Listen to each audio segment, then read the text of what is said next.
Rojo con Fernando Rosso. A esta altura es evidente que a Javier Milei y a la camarilla que gobierna no le interesa ampliar las bases de sustentación social o política de su coalición e ir conformando una mayoría que le permita estabilizar su gobierno en base a alguna forma de consenso.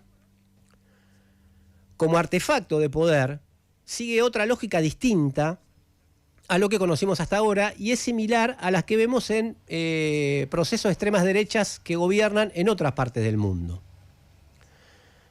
Consideran que la representación de los sistemas políticos tradicionales está estallada, está detonada, prácticamente no existe más, que de esos sistemas políticos solo quedan restos y a ellos, con una minoría bien consolidada, les alcanza para avanzar en sus objetivos o hacia sus objetivos económicos, políticos, que se pueden sintetizar en la instauración de un orden que responda 100% a las leyes del mercado. Se basan en elementos que están presentes en la realidad, en núcleos de verdad, porque los partidos políticos tradicionales están en crisis y no se recompusieron a la hora de enfrentar el fenómeno Milei. No, el fenómeno Milei los puso quizás más en crisis aún, y los intentos de diálogo con la época, de tratar de conectar con lo que creen que es un nuevo espíritu de los tiempos, en general se basan en buscar en qué tenía o en qué tiene razón Milei, al margen de marcar siempre las diferencias en lo que está equivocado y en lo que es evidente. El razonamiento implícito de estos, pongámosles comillas, opositores, es el siguiente: era necesario un ajuste, no nos gusta cómo lo hace Milei, pero bueno, era necesario. De esta manera ya están discutiendo prácticamente en el mismo campo de Milei, porque no discuten el contenido, sino que discuten la forma.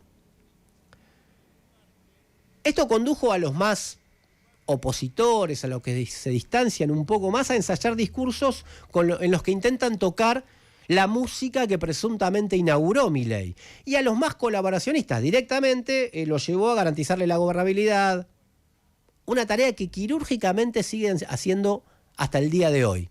¿Por qué digo quirúrgicamente? Porque bueno, no le están votando tantas cosas. De hecho, esta semana en el Congreso le votaron algunas cosas en contra con el tema jubilaciones o el tema discapacidad. Pero sin embargo, cuando se votó la autoridad de la Comisión Libra, por el escándalo de la criptomoneda, que es muy sensible al gobierno, le permitieron poner un nombre de Martín Menem, es decir, del oficialismo, gracias al acuerdo de esos que siguen hablando como opositores en la Cámara.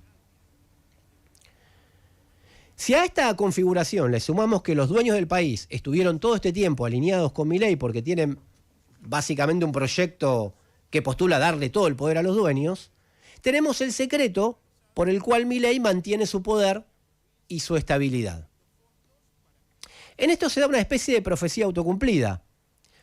¿Cómo razonan? ¿Cómo piensan? Como Milei expresa un nuevo sentido común de época, yo tengo que adaptarme a ese nuevo sentido común. Y al adaptarme a ese nuevo sentido común, ayudo a Milei. Ese es el círculo vicioso en el que están muchos que se dicen opositores.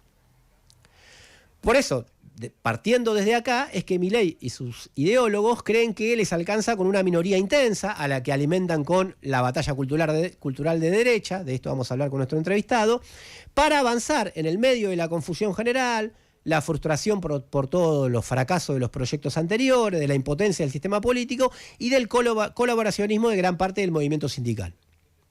Así pasó un año y medio de administración de los libertarios, de los libertarianos, y hasta acá podrían decir ellos, todo marcha acorde al plan.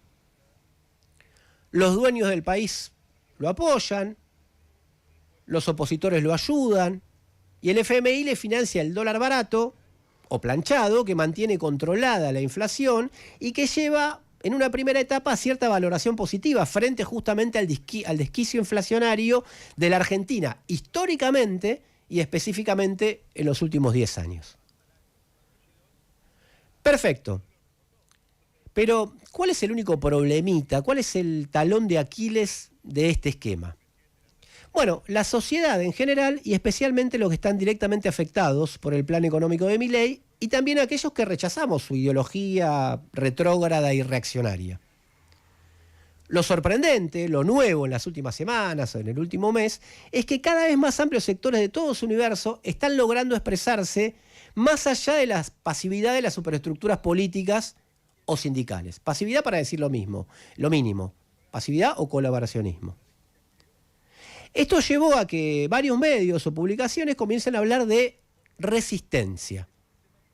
Es más, el Dipló, la edición Cono Sur de Le Monde Diplomatique, le dedicó la tapa a la pregunta: ¿dónde está la resistencia a Milei? De hecho, escribió un artículo para esta edición de junio sobre este tema. Se empezó a visibilizar ese aspecto que crece desde el pie, desde la sociedad.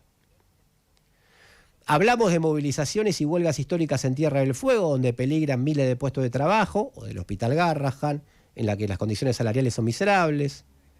Hablamos de la docencia catamarqueña, que volteó un decreto que proponía regular el ingreso de los y las docentes como una forma de vaciamiento de la educación, o también de los docentes bonaerenses, que pararon pese a la conciliación obligatoria decretada por el gobierno de Axel Kicillof. Hablamos de personas con discapacidad y jubilados, lo vimos el miércoles pasado, que lograron imponer 2 votaciones adversas al gobierno en el Congreso.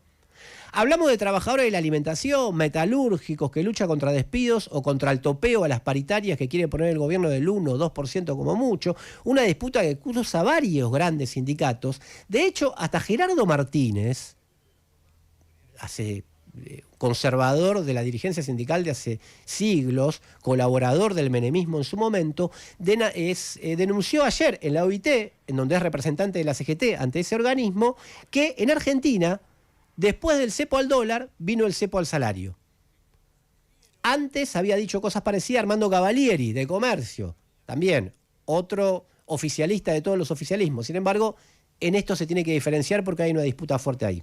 Y hablamos también, obviamente, de los científicos del CONICET, de los puesteros de la Salada, por ejemplo, o de los referentes de la cultura que luchan contra el vaciamiento del Instituto Nacional del Teatro.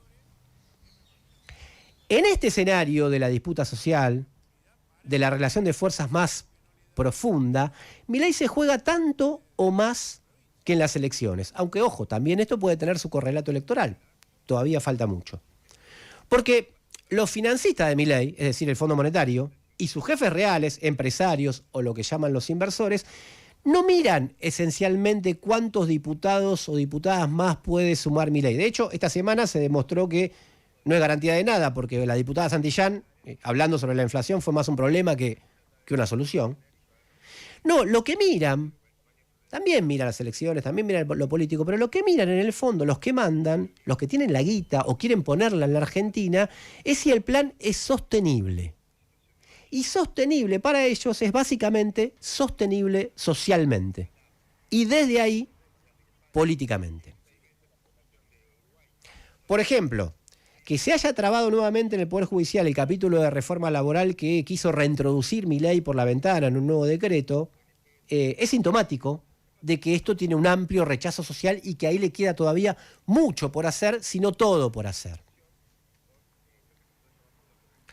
Milei y su grupo de alucinados podrán creer que con una minoría de desquiciados pueden llevar a la sociedad a donde se les cante, que no les interesa construir otra cosa que no sea eso. Pero quizá, sin darse cuenta, estén construyendo y sedimentando una mayoría. Precisamente una mayoría en su contra. Que no te gane la indiferencia. Toma partido.